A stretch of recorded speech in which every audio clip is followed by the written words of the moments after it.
Bem-vindo ao canal Evangelho Puro Trechos, canal não oficial do irmão Mário Persona. Ao escrever aos cristãos da Galácia, que insistiam em guardar a lei de Moisés para serem salvos, Paulo diz a eles: de nada vale ser circuncidado ou não. O que importa é ser uma nova criação. Isso está em Gálatas 6:15. Em sua carta aos Coríntios, ele acrescenta: portanto, se alguém está em Cristo, é nova criação. As coisas antigas já passaram, eis que surgiram coisas novas.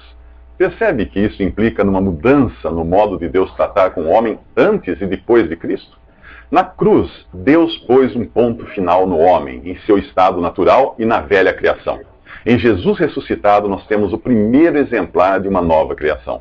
O homem da primeira criação possuía um cérebro de matéria vinda da Terra, e limitado a entender as coisas em um espaço-tempo tridimensional, as coisas da Terra. O homem da nova criação terá o seu cérebro transformado para compreender as coisas nos novos céus e na nova Terra, a eternidade, quando o tempo deixar de existir.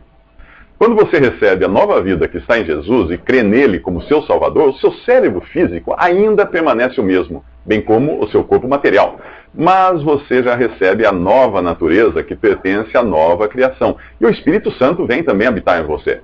O seu corpo ainda aguarda a ressurreição para ser transformado à semelhança do corpo glorioso de Jesus. Mas a sua mente já está capacitada a entender as coisas celestiais, ainda que como em espelho.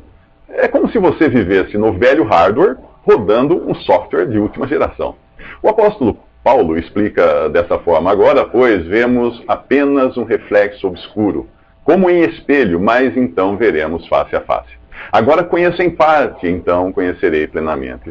Isso está em 1 Coríntios 13:12. Naquele tempo, espelhos eram chapas de bronze polido, que davam uma vaga ideia do que era refletido neles. Nunca a imagem perfeita. Portanto, enquanto você estiver neste corpo de matéria terrena, será capaz de entender as coisas eternas, mas como um reflexo obscuro, se você tiver em si já a nova criação em Cristo Jesus. E quem não é de Cristo?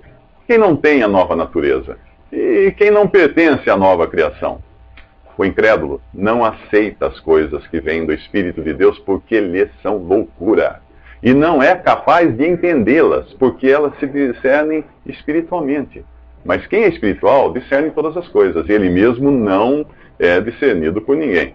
Pois quem conheceu a mente do Senhor para que possamos instruí-lo? Nós, porém, nós que cremos em Cristo, temos a mente de Cristo. Paulo fala isso aos Coríntios, em 1 Coríntios, capítulo 1, versículo 14. O cérebro humano, o cérebro natural, independente de quão inteligente ele seja, não consegue entender a palavra de Deus. É mais fácil ensinar física quântica a uma lesma do que fazer o homem natural entender as coisas eternas, as coisas espirituais. Mas como obter, então, essa mente celestial para poder conhecer a Deus? Isso é o que veremos nos próximos 3 minutos.